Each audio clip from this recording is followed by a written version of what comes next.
Bo najgorzej to jest tak, jak się coś upierzesz, nie zdąży ci wysnąć i potem musisz w mokrym chodzić.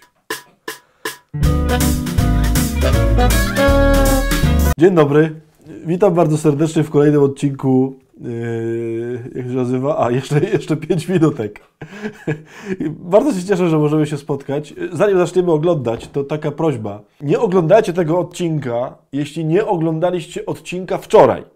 W sensie, jeśli nie oglądałeś Sekretnego życia roślin, to musisz koniecznie sobie tu wcisnąć, żeby go obejrzeć.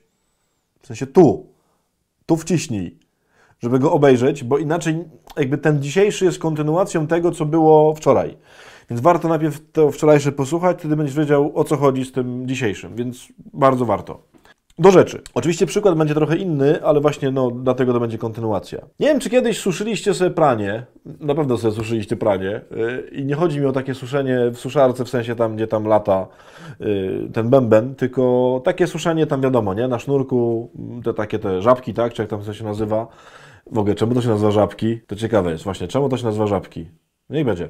No i tymi żabkami tam sobie przypinaliście. To może zauważyliście, że ubrania znacznie szybciej schną, kiedy wieje wiatr. Oczywiście jest bardzo dobrze, żeby było ciepło, to jasne, nie? Że słońce oczywiście jak jest gorąco, to wystarczy, że położysz na pół godziny po prostu tam podkoszulki czy majtki na sznurku i ci wyschnie, nie? Od razu. Ale jeżeli jeszcze przy tym gorącu wieje wiatr, to jest po prostu 6 razy szybciej. Że na przykład bardzo dobrze jest na przykład wziąć suszarkę i dmuchać, nie?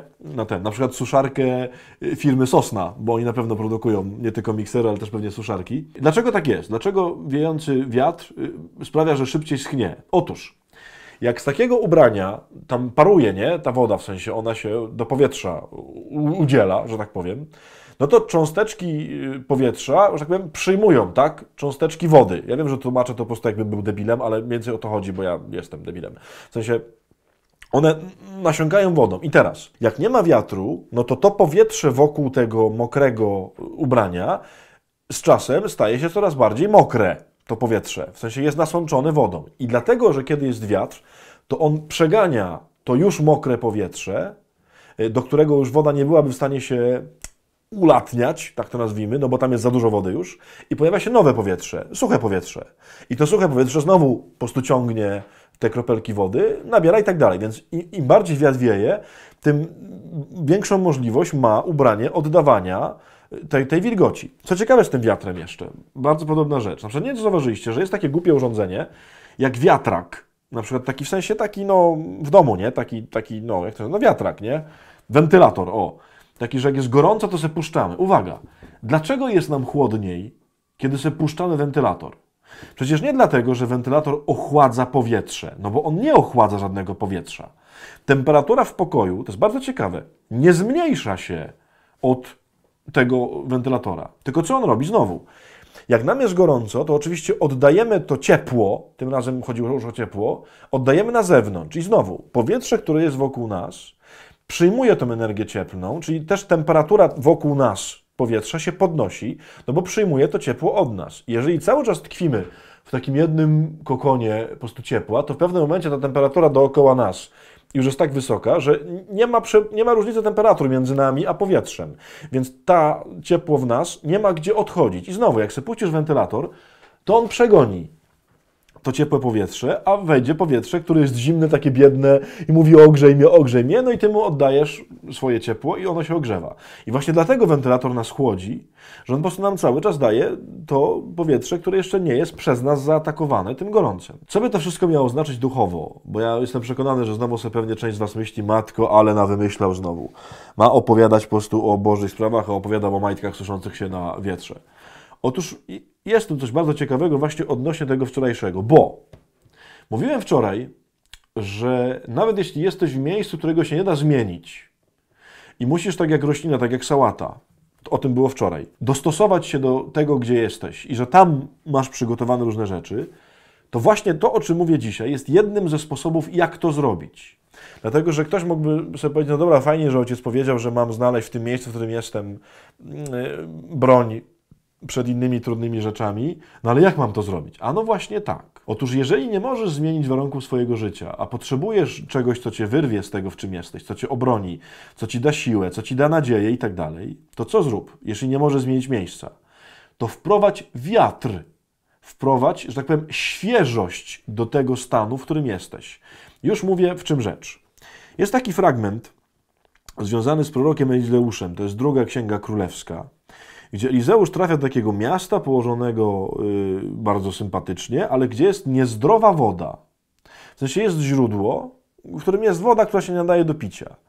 No i jeden pomysł jest taki oczywiście, że można by się z tego miasta wyprowadzić, tak, i pójść gdzieś indziej, tam gdzie jest woda dobra, ale Elizeusz mówi, nie, możecie, w sensie ja to zrobię, tą wodę uzdrowić, czyli będziecie w tym miejscu, w którym jesteście, ale wprowadzicie coś nowego. I co robi Elizeusz? Każe sobie po prostu przynieść miskę z wodą, do tej miski wsypuje sól i potem tą sól z tą wodą wlewa do tego źródła. I ta sól po prostu odnawia to źródło. Sprawia, że ono znowu staje się życiodajne. Otóż, jeśli jesteś w sytuacji, której nie da się zmienić, to wprowadź sobie kogoś, kto będzie solą, kogoś, kto ci pomoże inaczej spojrzeć na to, co się dzieje. Jeśli nie możesz zmienić swojej sytuacji, zaproś wiatr. Myślę, że to są dosyć jasne skojarzenia biblijne. Wiatr, sól. Czyli kogoś, kto żyje z Bogiem, kto jest radykalny, kto jest blisko Pana Boga, kto potrafi ci pokazać nową perspektywę. Czyli nie siedź w tej sytuacji właśnie sam i myśl sobie, Boże, co ja teraz zrobię, żeby coś zmienić. Nie. Poproś, żeby ktoś z tobą w tej sytuacji był. Znajdź sobie spowiednika, albo poproś jakiegoś doświadczonego przyjaciela, albo znajdź kogoś, kto ci pomoże w tej sytuacji razem z tobą w nowy sposób na nią patrzeć. Czyli wprowadź wiatr, wprowadź sól. Skoro nie możesz zmienić sytuacji, to wprowadź w tą sytuację coś ożywczego, coś nowego. Bo rzeczywiście, jeśli będziesz siedział i będziesz się sam pocił, to tak, nic się nie stanie.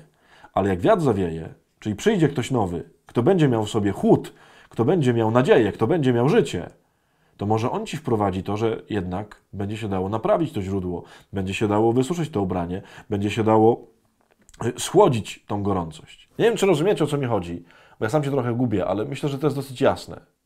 Koniecznie trzeba w tą sytuację, w której jesteśmy, gdzie nie potrafimy sobie z tym poradzić, z tym, co się dzieje, wprowadzić kogoś, jakąś rzeczywistość, jakiegoś człowieka, który nada tam czegoś nowego. Wiatru, soli, wody. Cytat na dzisiaj to jest druga Księga Królewska i dosłownie takie zdanie. Wtedy poszedł do źródła i wrzucił w nie sól. Chodź dzisiaj z tym zdaniem i pomyśl, kto może być dla ciebie taką solą, kto może być dla ciebie takim wiatrem, kto może być tym czymś nowym, co mimo, że jesteś w tej sytuacji, w której jesteś, to cię wydobędzie na zewnątrz.